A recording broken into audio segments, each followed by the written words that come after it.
Welcome to your weekly interval. This is the Best Damn Nerd Show. I am your host, Microphone Alchemist James Kincaid. With me tonight, Professor Chris Davis. Yeah, top tier. Wasn't ready. Wow. I'm always last. You've been robbing lately, dude. So I'm rewarding you. You know. What to say? That's probably why I'm last. Well, your reaction will ensure that it will be the last time I do that because you completely derailed the show. Also with me tonight, Chief Science Officer of Star Labs, Mark Truex. I'm Nightwing. Claimed. That was mine, bro. Nope, you're Robin. I mean, you're always going to be a Robin. You'll never step out on your own. Jeff would be furious if we tried to Robin him in any setting other than the fact that if anyone is Dick Grayson on the show, it's Jeff because Dick Grayson is Jeff's favorite. Mark, you could be Red Robin. You could be Jason Todd Robin. I think Davis might be the chick Robin, but I'm the Red Hood. That's Jason Todd. Right. I think Mark, you know, Mark, I would figure you for more of a Tim Drake Robin. I do like Mark. Tim Drake's. Yeah. I do like him. Chuck Dixon that's fantastic. Canon. Canon. He's too tech savvy, though, and sleuthy. That is true. That is the antithesis of you. But hey, this is not at all. This is escapism. So we must press forward. Welcome back, everybody. Mark, surprised to see you on, but so thrilled for that. A little inside baseball. Thought it was just going to be me and Davis two-manning it until the very last moment Mark decided to appear. So that's where I perform best with low expectations. Yeah, I like it. Mark and I both finished playing through Mass Effect 3, finished the Legendary Edition playthrough. God, you know, I understand like some of the criticism of Mass Effect 3, and this is probably week 4 of me starting out the show talking about Mass Effect, and there will be full episodes coming. But the amount of heat and hate that Mass Effect 3 got, going back and replaying it, undeserved. I don't get it because on this show we've talked about Mass Effect, and everyone's always like, "Well, did you finish it?" I'm like, "No, I haven't." Maybe that's why I'm the only one left liking the Mass Effect series. So I finally went back and played it, and I dug it. There's nothing to be mad at in there. They feel like the idea that your choices didn't matter, they didn't give you enough choice. And I will say, and this is for a deeper dive, that some aspects of the ending were at the very least a little out of left field, and there weren't as many maybe dialogue, at least just the illusion of choice, at least, which, let's be honest, a lot of Mass Effect is the illusion of choice, or it's just different words that lead to the same or incredibly similar outcome. But that's the juice. I love the Mass Effect series. Yeah. I get some of the criticism, but the over-the-top reaction in hindsight looking, I mean, people trying to sue BioWare for false advertising and stuff like that. Insane. And having the benefit of playing the Legendary Edition with all the DLC and stuff like that just enhanced it that much more, made it that much more rich and fulfilling. And it just... It was so much fun for me going back and playing through all 3 of them and just rediscovering that Mass Effect world. I didn't realize how much I missed it, and I've already started playing through part 1 again. So damn, just do Andromeda. Fuck no. Different game. Now you're just like the rest of them. You play it. Everyone else hated Andromeda. You'll probably love it. Yeah, somehow. More lore. Davis, what say you?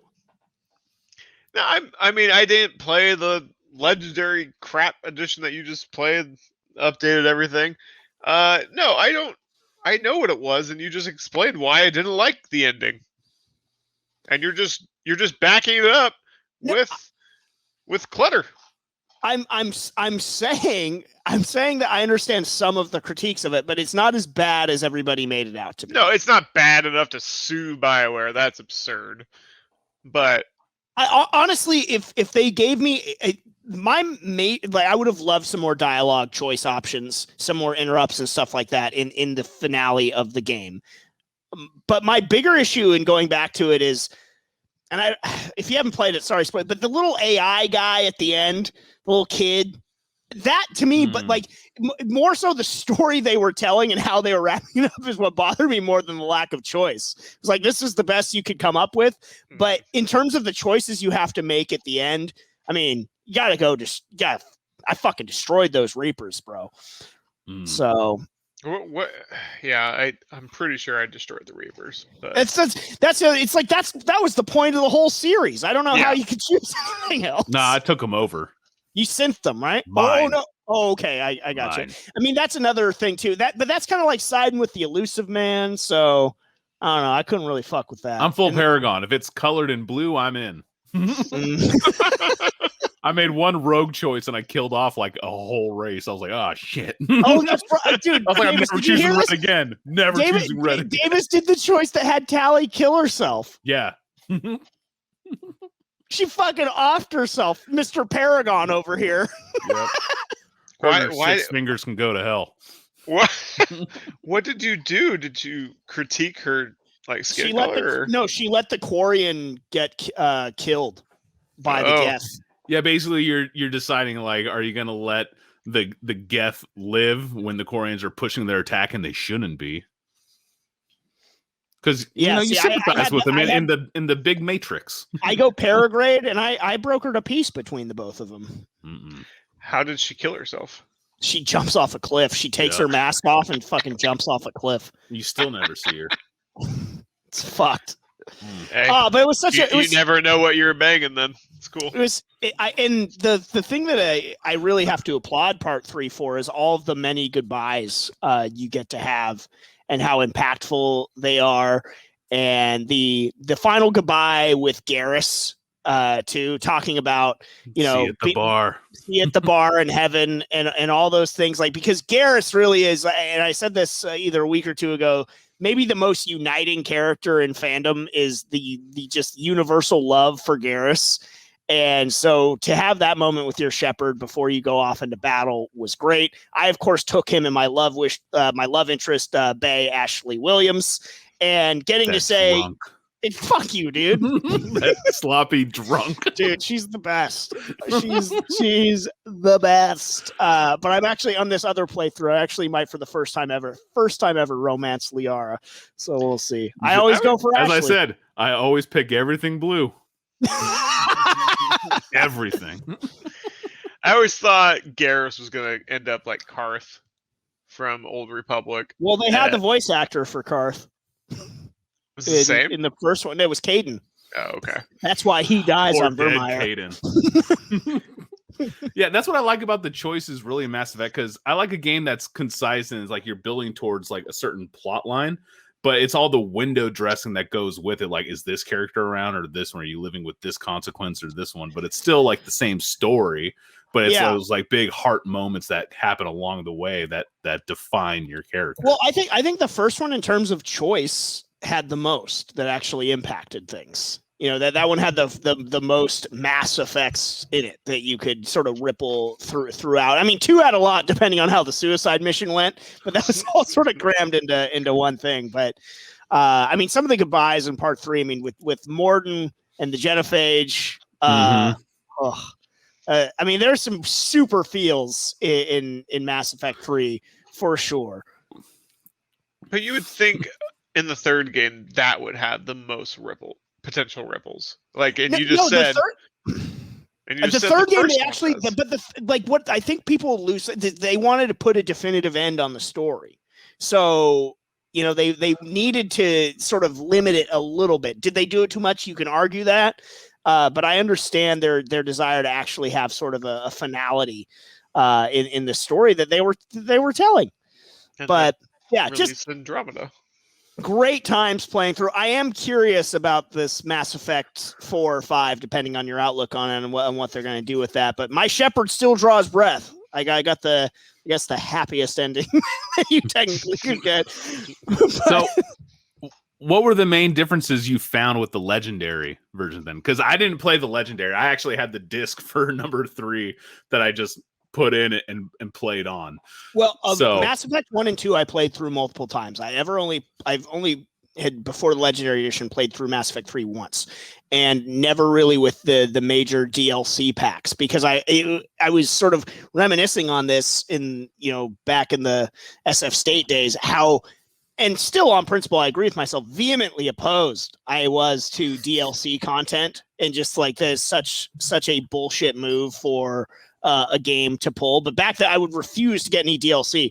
So that stuff was new to me, and there is more layering to certain aspects of the story in Mass Effect 3 that you get. Well, there's like whole extra characters, isn't there? Yeah, there's extra. So Mass Effect 2 as well. There were characters I'd never experienced before. So that was brand new to me. And they're really fun. Kasumi and Zaid, I love both of them. I was like, they were very, very welcome additions to the story. Their roles in 2, and if they live, which of course they did, their roles in 3 also, pretty fun as well. One of the main things Mass Effect 3 is they added this I forget the name of the DLC package, but basically you get an apartment in the Citadel. You get you get Admiral Anderson's apartment, and like the last thing that you do with it is you throw this like massive rager. So it's like everybody on their downtime partying. You dance with the broads, you hook up with your love interest and stuff like that. All this different stuff can happen, and I mean it's that DLC overall as a whole is super cheesy. And maybe some of the worst of Mass Effect in terms of taking, the serious nature of what's going on in the world and the games and stuff like that. But the party aspect, the sort of camaraderie aspect that you get there is fun. But some of the early going of it is, it's a little rough at times. But I'd never experienced that before. So it was Kasumi in the party setting is the MVP too. She does a lot of funny stuff in it. But yeah, and did they really turn down the amount of butt wipes in number 2? I never wipe my ass in number 2. You don't ever wipe like the screen of Miranda Lawson. Miranda's, yeah, that fucking badonka dunk. They toned it down, but I mean, look, there's still plenty to be happy about. You can't chip away enough pixels to make it go away. That thing won't quit. So that was one thing I was hoping for in Mass Effect 3, and we can move on from this topic. Not enough. I was hoping that maybe some of the DLCs or Ledger that somehow Miranda would have been incorporated more into the story, and she is in like the Citadel DLC where you can have the party and stuff like that. But one of my things about Mass Effect 3 is that she was barely in the third one. And yeah, I know it's contingent she can die in part 2, but so can other characters that were involved heavily in part 3. James just shows up at the hospital and hangs out there. And you get a goodbye with him too. Jacob. Yeah. Sorry, James is the other one. Yeah, James Vega is the human Krogan. But that was my thing, because like if Miranda was in it more, she actually might be able to compete for my heart with Ashley. But because she's so in the background of the story, it's difficult for me to make that choice. But a lot of fun replaying through Mass Effect. Like I said, Nerdosphere, get in on it, because we're going to be doing episodes about Mass Effect 1, Mass Effect 2, Mass Effect 3. We'll probably for the Patreon. No, this is all we do now. This is just a Mass Effect show. The best damn Mass Effect show.